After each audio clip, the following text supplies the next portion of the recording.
Assalomu alaykum aziz do'stlar. Va'daga vafo qilgandek semental sigirlar boqiladigan xo'jalikdan video qilaman dedim. Mana o'sha xo'jalikka tashrif buyurdim. Eslayotgan bo'lsanglar 6 yil oldin videolar qo'yardim. Mana o'sha xo'jalik bo'ladi. Sementalni qaranglar. Toza sementallar. Chiroyliligini qaranglar bu jonivorlarni. Shunaqangi holatda mana shu xo'jalikda boqardik. Mana bu yerda sutdan chiqqan anaqalarimiz, nima deydi, buzoqchalarimiz. Bular shu 1 oylik bo'lgan buzoqchalar, sementallarimiz. Va mana bu yerda yangi tug'ilgan 1 haftalik bo'lgan buzoqchalar. Shunaqa qilib boqiladi. Bu xo'jalik bio xo'jalik hisoblanadi. Aytib o'tganman, bio xo'jalikda dori ishlatish mumkin emas umuman. Haligi ozuqasiga ham, boshqasiga ham, gerbisid, sepilib yetishtirilgan ozuqasiga ham. Hammasi tabiiy bo'lish kerak. Hozir endi bularga sut beriladigan vaqti bo'lib qoldi. Hozir bularga sut beriladi, sut isitilyapti. Hozir ko'rsataman uni ham. Bu yer buzoqlar. Endi hozir sizlarga sog'ish zalini ko'rsataman. Bu sog'ish zali robot sog'uvchilar bo'ladi. Endi undan oldin bu yerda ko'rsatib qo'yaymi? Mana qaranglar, nonni. Bu asl non. Do'kondan keladi bular. Qatib qolgan yoki muddat o'tgandan keyin shunaqa ham olib kelyapti ekan. Plus mana kartoshka. Kartoshka ham shu energiya oqsil olib keladi. Yo, anaqa kraxmal. Shuning uchun kartoshka va non berishadi ekan. Qotgan nonni bersa bo'ladimi desa, ma'lum miqdorda bersa bo'ladi buni ham ratsionga aralashtirib. Bu buzoqchalarimiz ana. Hozir chiroyli, yaltirashini qaranglar bu buzoqchalarni. Jonivor, endi bularni enasini ko'rsataman endi xudo xolasa.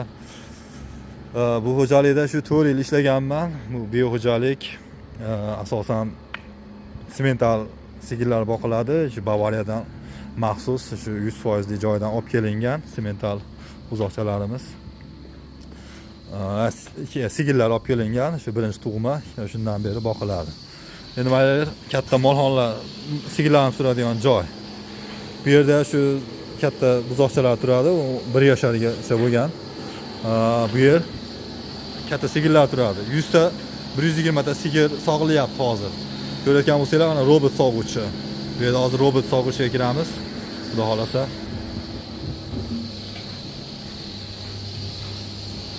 Mana.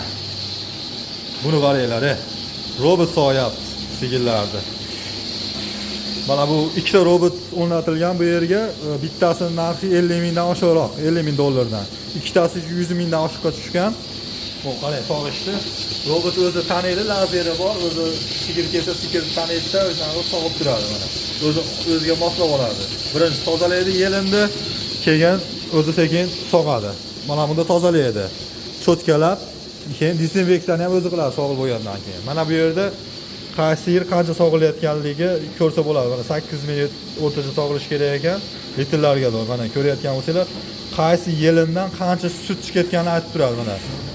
Ikkita oldidan mana bu ko'rsatib qo'ygan. Foneling oldi, orqa, shuni ham bilib olsanglar bo'ladi. Qaysi yelindan qancha sut chiqishini. Umumiy mana 6 litr, 5 litr. Voy. Bu yerda mana ikkinchi robotimiz. Hozir ikkinchi onaga sigir kirmabdi. Sigir kirsa hozir ko'ramiz. Bu yerda hozircha mana endi taniyapti. Mastit bo'lgan yoki yangi tuqqan sigirlarning suti mana bu yerga tushadi. Mana bu yerda mana ko'rayotgan bo'lsanglar mana bu yerga tushgan buzoqlar uchun bu. Alohida mana bu yerga paqirlarni qo'yib qo'yasiz, o'zi shu yerga sog'adi. Lekin toza sutni mana yerdan ko'rsangiz bo'ladi.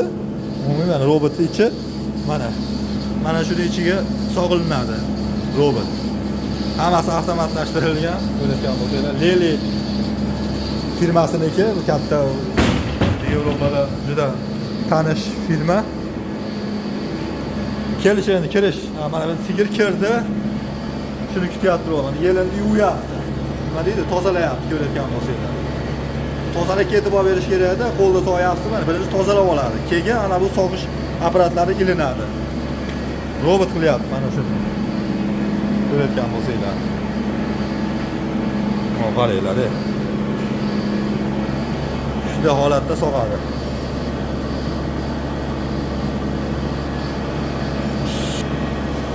Mana qarang, yeladi, tozalashini. Endi ashada kelgan anaqaga sog'ish apparatiga ulaydi o'zi. Sog'ilib bo'lgandan keyin sekin dezinfeksiya qiladi. Mana bo'ldi.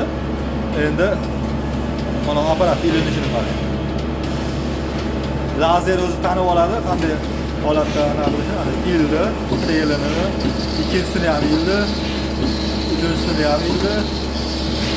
To'rtinchisi ham. Bo'ldi. Endi qaysi yelim qancha sog'ilayotganini mayli ko'rsatib turadi. Mana chap oldi, chap orqa, yo'q, chap unaqa ekan. O'ng, chap, shunaqa. Mana bu ham shu orqadagilar, ikkala orqada, bu ikkala oldida. Shuni ham bilib olsangiz bo'ladi, qaysidan qancha sut berishi mana ko'rayotgan bo'lsanglar. Shunaqa robot bilan sog'ilinadi. Mana idorasi, byurosi. Mana bu yerga ham hozir kiradi sigir. Ke jonivor. Odamdan ham qo'rqmaydi. Mana bu yerga kirsa, u yerda yem tushadi, alohida o'sha yemdan yeb, nima deydi? O'sha yemni yegani kelsa, sigir tanib oladi va o'z sog'ishga ulaydi. Hozir yemni ham tarqatyapti ekan. Buni ham ko'rsatib o'tdim.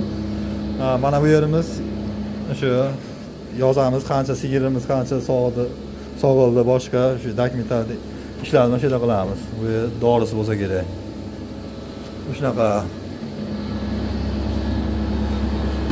Keyin o'tini ham qanaqa tozalaydi? Nima deydi? Robot suradi. Mana bu tagini ham mana bu robot tozalaydi. Ko'ryapsizlar, mana robot tagini har bir soatda tozalab turadi. Umuman kerak emas odam ishlash.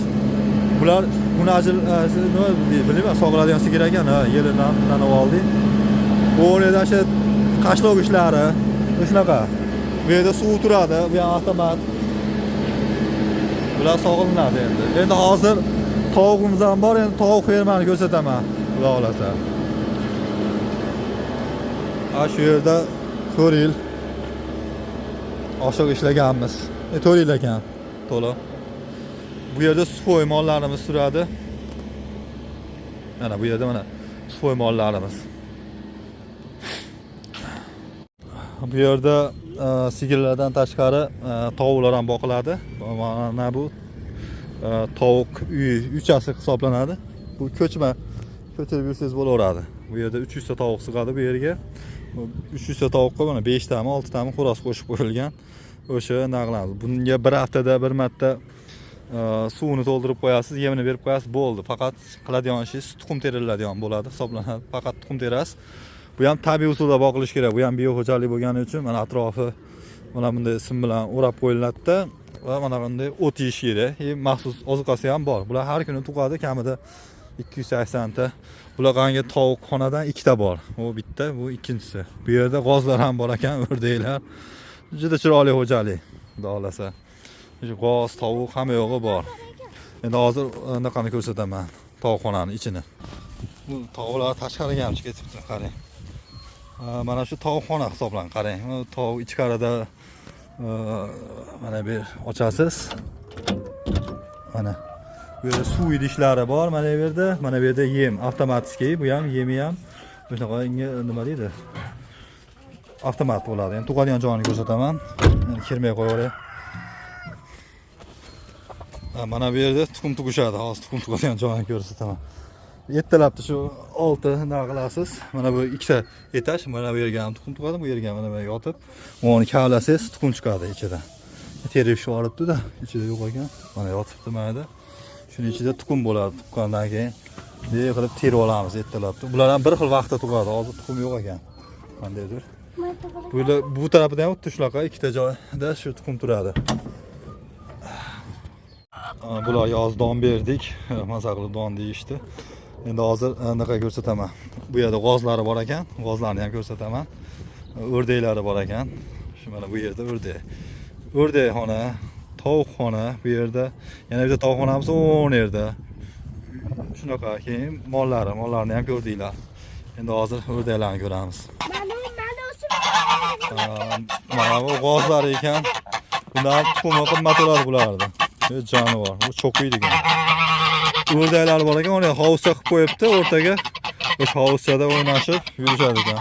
Mana yer uchasi ekan, endi buni ham uchasi bekar ekan, ochib ko'ramiz. Mana uchasi mana ekan. Suvi, mana tayini qarang, quruq. Kulkasi ham bor shekilli, tuxum tug'yapti. Mana qoch tuxum tug'yapti ekan. Shunaqa.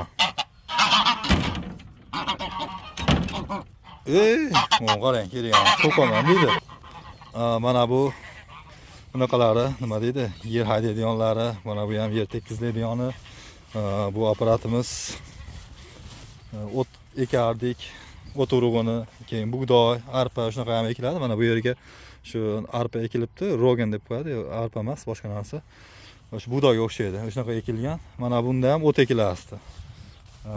Mana bu makka ekilgandan keyin mana shunda tekizlab qo'yilardi. Bunaqasi yerga qattiq bosish uchun, asfalt tekizadigan silindr, o'shuning kattasi, ichiga suv to'ldiriladi, tonna. O'sha og'irlik bilan buni nima deydi? Yer tekizlanardi. Mana daladan olib kelingandan keyin mana shunday yana o't beriladi, silos, ko'rdinglar. Bu yerda sog'ilyapti, sog'ib chiqib, mana yerda kechki yemini, oziqasini yeydi.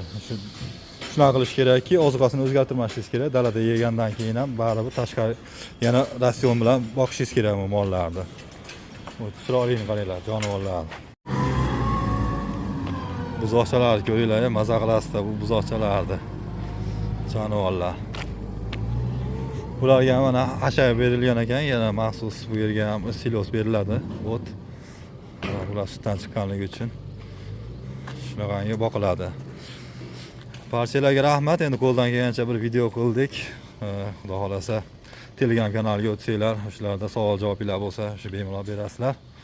Yana bir bor barchalarga rahmat. Mana buzoqchalarimiz.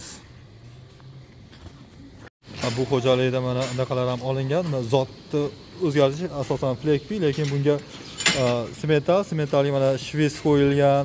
Mana ular shundan tug'ilgan, mana bular shves mollar qo'yilgan. Bu yerda yana boshqacha zotlar bor. Mana bu Rotbund deb qo'yadi. Qizil Goldstein. Shundan ham qo'yilgan, aralashtirib. Endi 100% sementallar ham bor bu yerda. Mana bular 100% sementallar. O'shalarga mana Goldstein ham qo'yilgan. Mana bu ham mana Flekvi, o'zi aslida Flekvi qoni bor. Mana boshdan ko'ryapsiz. Bu ham go'shtdor, mana ko'ryapsizlar. Flekvi bo'lgani uchun Goldsteinga ko'rinishi mumkin, lekin semiz turibdi. Mana bu qizil Goldstein hisoblanadi. Bu ham mana eti ancha semiz. Shunaqangi har xil zot. Bu ham unaqa emas, bu Goldstein emas, boshqacha zot, lekin ko'ryapsizlar semiz, ham sutdor, yelinlari chiroyli bo'ladi. Shuning uchun zotga ham aralashtirib tursanglar, sut yo'nalishida. Tuyog'iga qaraysizlar, yeliniga qaraysizlar, o'shanaqa qilib zotinglarni yaxshilab olsanglar bo'ladi. Bu yerda asosan sementaldan asosan, lekin boshqa zotlarni ham qo'shishgan. Mana bu yerda shvets zotlarini ham qo'shishgan. Barchalarga rahmat. Endi xudo xolasa qo'ldan kelgancha video qildik. Keyingi videolarimizda yana ko'rishguncha.